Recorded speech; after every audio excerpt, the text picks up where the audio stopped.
Hello everyone. I am Juan. Welcome to this special meeting with me and Antonia. 大家好，我是欢子，欢迎大家来到我们今天特别的一场线上交流会。那今天我们邀请到了杨志成先生的女儿 Antonia Young 来和我们交流杨志成图书室背后的故事。Thank you very much. Would you like to share your screen or you would like to speak something before sharing? Yes, I just sent a request to share my screen. Good. Yeah. Let me see. Can you see the presentation? Yeah, I can see it. Okay.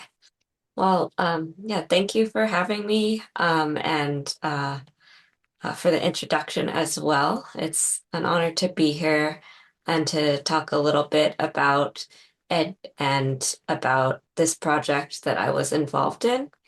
I think I will just go into it. And of course, if anybody has any questions for the end, I would love to answer it. I'm going to focus mainly on this specific project for the Ed Young Day in Hastings, and then hopefully through that, we'll be able to explore a little bit of the different things that Ed contributed. So I will start off. I think that most of you know a little bit of about Ed Young, so I'm not going to go into all the history, but I will include some resources at the end if you would like. Um, so Ed was my father, and I grew up in Hastings, New York. Ed worked and lived in the home that I'm currently in, and presenting from. So after Ed passed away in 2023, I got a call from the local library, the Hastings Public Library, to ask me to help redesign a mural for their children's book room. Ed had a very long relationship with the local library. He was an advocate for public libraries, and education and spreading inspiration through the art that he made and the books that he published, which end up being now over 100 books during his career. So I just wanted to start by introducing the people who made Ed Day possible and who made the mural possible. Um, this is the Friends of the Hastings Public Library, and this is a picture of what the room used to look like on the left. And then on the right, that was my initial sketch. So a little side story is that the night that Ed passed away, there was a huge rainstorm here. And that storm actually caused some damage to the original mural that you see on the left side. And so it was very serendipitous that at that time the library needed to fix that mural and they needed something new. And so that is how they arrived at asking me to design something.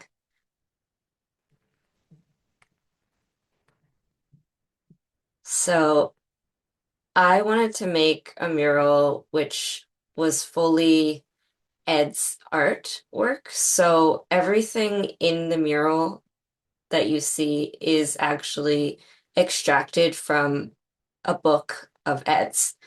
I believe there are 25 books represented here, and that includes the foreground characters as well as the background are also found in the books.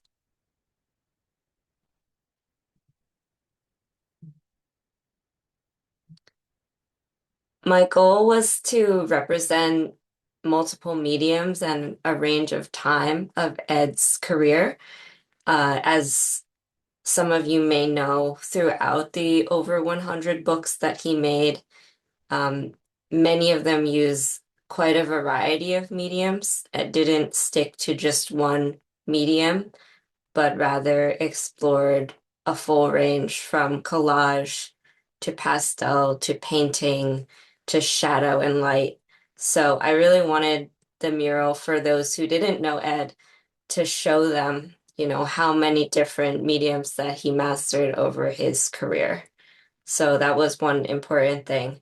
The other was a range of time because his career was so extensive and over so many years. I wanted to share work from many different years. And then I thought it would also be neat to show the different seasons. So I represented the four seasons, spring, summer, fall, and winter, based on the color palette and the content of the story and the book.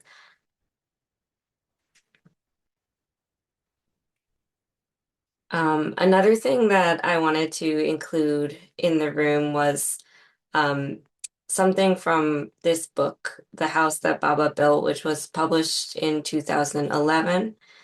The book really goes through Ed's childhood in Shanghai, growing up during the beginning of World War II, 1937, around 1945.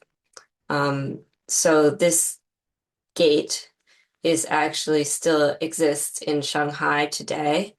It's now an office building, and Ed's father was a civil engineer who designed the house himself and built the house himself during that war era. Um, and the gate, as you can see in the middle, the Y is representing Yang, Ed's last name. So I thought it would be really meaningful to have this motif in the library in Hastings, which also meant a lot to Ed. So almost like another home for him. And then another thing about Ed is that he liked to he liked to play games, and he didn't like his books or his art to be straightforward. He wanted people to kind of think and explore, and he would often hide images in his books that maybe no one would ever know, but he would know, for example, that the side of his father's face is hidden in one of the pages of Seven Blind Mice. So he had all these little like games and secrets. Then he would really had a playful nature when it came to creating art and illustrating, and not necessarily what the generic book is, but really trying to push the boundary of what a book can be and how one can read a book. So I wanted to incorporate some kind of game. So I took the mice from Ed's Caldecott Honor win from 1993, and I put little mice, seven of them, throughout the room so that people can find them if they want to like kind of play a game or just, be surprised when they see a mouse peeking from behind a book. So this is a photograph of the installation process. The mural was not hand painted, but it was actually, it is made out of a vinyl plastic material, which will stand up to water, and it's kind of pasted on like a wallpaper. So this is a photograph of the installers pasting up the mural. The library also asked me to create a neon sign. I'm a neon artist. That's my art medium. And so I designed a neon sign based off of Ed's uh, kind of, it's almost like a seal, but it's in English letters that he used in The Voices of the Heart, which was first printed in 1997 and then reprinted in 2019. So I took the lettering that he designed um, to create, this is a picture of me creating the neon sign out of glass. And this is a picture of what it looked like when I first installed it. So the young room is now hanging at the entrance to the children's book room and the library. This is a flyer for the day. Um, we had a lot of different activities for the day, and hopefully they kind of represented different things that um, Ed loved to do and shared them with people who may not have met him. We also, the mayor of Hastings officially proclaimed the day to be Ed Young Day. So that was very exciting. We had an official poster, and one of the librarians who was a good friend of Ed's wrote a biography on Ed and an introduction to why we were doing this. This is our moment of talking before we unveiled the room. And so instead of cutting a ribbon to kind of start the process, we lit the neon sign. This was a photo of that moment. The sign turned on and we started the day. Eating will recognize this photograph because this is her daughter. And this is just a great photo of her daughter in the Ed Young room looking up at the mural that is really a homage to Ed Young and his artwork. Here are some other pictures of the mural. The main thing that you see when you walk in is the girls looking down from the tree, which is from Lon Popo, um, one of Ed's Caldecott medal win, which was, I think, in 1994 or something. These are different sides. I think it turned out very well. And then I added some little characters in the sky a couple of days later. We had storytellers come and read some of Ed's books. So Ed collaborated with many local authors, and the way that he would, choose a story was just sometimes somebody would send him a story, and they would say like, "This is this something you would be interested in?" And yes or no, he would start sketching.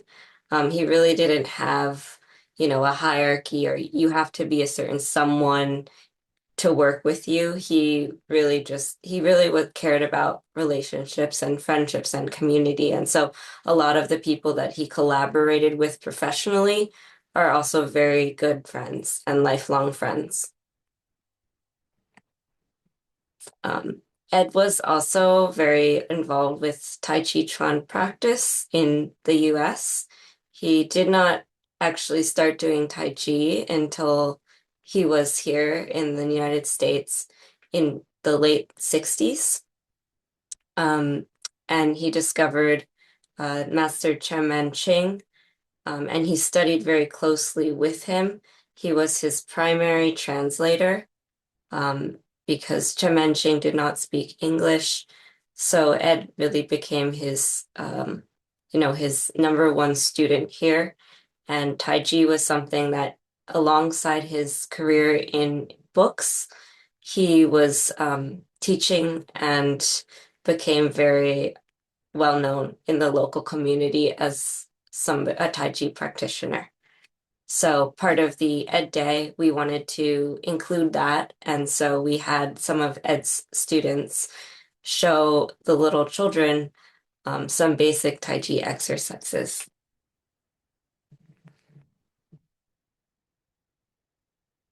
Ed, when he created books, often created very long scrolls so that he could really look at everything at once.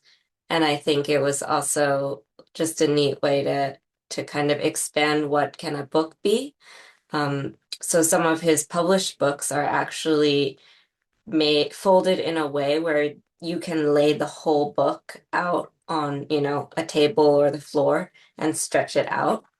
So one of the crafts that we had for kids was to create a collaborative scroll. So the children could draw themselves and decorate with collage this gigantic scroll, and we filled the whole thing. Um, these are some photographs of children creating artwork. I think this is Haha Eating's daughter creating a mini book. Another thing that was wonderful about this event is that we had the chance to display some of Ed's artwork that was not just book artwork. So Ed was a true artist in that he didn't just create art during work hours. He was always creating art. And sometimes that meant sketching local neighborhoods or local trees that he loved. He really loved old things and buildings that, you know, had a previous life and were abandoned. And he didn't always want things to be, cut down in order to create something new. So one of the things that he would do when a building was deemed to be cut down would be to draw it because that way he could still hold on to that bit of history. So we showed some of the drawings and artworks that he did of Hastings, the local town, and some of the more political work that he did towards the end of his life. He was very much interested in environmental issues and advocating for, nature and being green and recycling.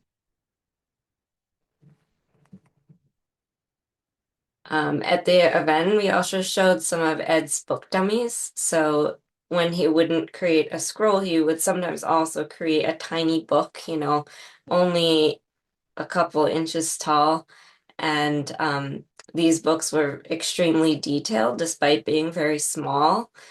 And they would usually be a story. Some of these books are not even published, but were just for him really because he wanted to make a book.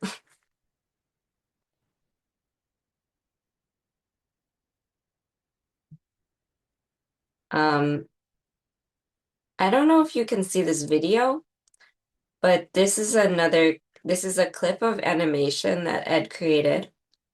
Juan, can you see the video if I play it? I'm not sure.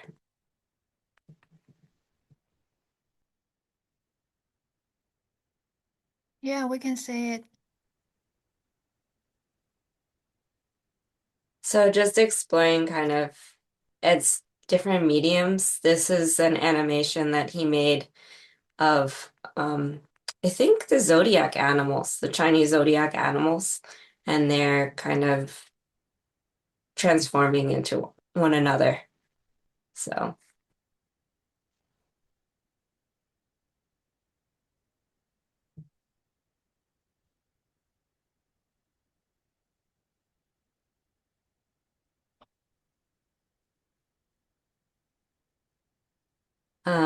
yeah, and overall, this event was a very successful event.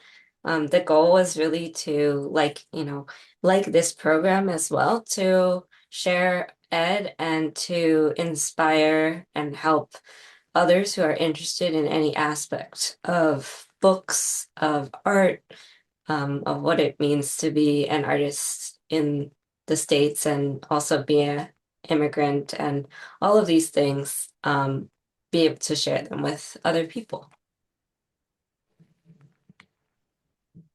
I wanted to share some context and references for people who might be interested in learning more about Ed Young. Um, there were two obituaries published, one in the New York Times and one in the Publishers Weekly, that do a very good job of kind of an overview of Ed and his life. Um, Ed's website, which my sister and I are now running, is kept up to date. And as far as materials, we have donated most of Ed's original artwork and sketches and papers to the University of Connecticut. And so those archives are open to the public and are available for research and to really see some of the work in person or have a digital file created, this is all available upon request by the university archive. And then the last one is the Taiji documentary on Chen Mancheng. Includes a lot of context for Ed's relationship to Tai Chi and how pivotal it was to bringing Tai Chi to the United States. And of all of this, the things that Ed did in his life, there were so many things that he didn't quite finish, or so many ideas that were not yet born. So I also wanted to just share some things that are coming up. Um, the the book Bright World is published now in China and only in China, in Chinese.